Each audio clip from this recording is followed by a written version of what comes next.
Hi friends, good morning everybody. Welcome back to Varshini home dishes. ఏంటి today special అనుకుంటున్నారా? వామాక్ తోటి రసం చేద్దామండి. వింటర్ సీజన్లో చాలా యూజ్ అవుతుంది. ఇది కాఫ్కి, మనకి జలుబుకి తగ్గడానికి యూజ్ అవుతుంది. ఫస్ట్ వామాకులు తీసుకొని ఫ్రెష్గా వాష్ చేసి పెట్టుకోవాలి.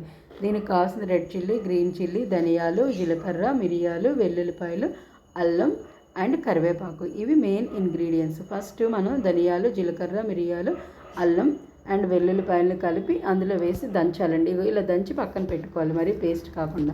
తర్వాత ఈ వామాకులు తీసుకొని సన్నంగా పీసెస్ కింద కట్ చేసుకోవాలండి.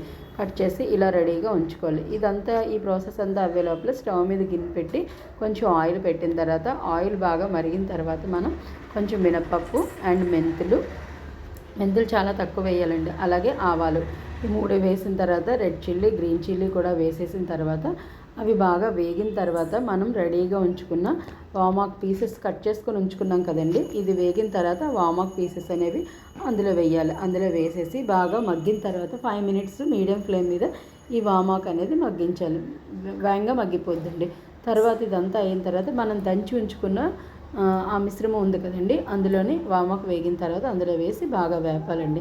వేపిన తర్వాత నేను ఇందాక చెప్పడం మర్చిపోయాను, చింతపండు అది నానబెట్టుకొని ఉంచుకోవాలి. ఆ జ్యూస్ రెడీగా ఉంటుంది కదండి, ఈ వేపిన పోపులోనే ఆ జ్యూస్ వేయాలి. అలాగే 2 గ్లాసులు ఎక్స్ట్రా నార్మల్ వాటర్ కూడా వేసి సాల్టు, పసుపు అన్నీ వేసేసిన తర్వాత ఫ్రెష్గా ఉండే కరివేపాకు కూడా మనం వేయాలండి. ఫ్రెష్గా కరివేపాకు వేస్తే చాలా టేస్ట్ బాగుంటుంది.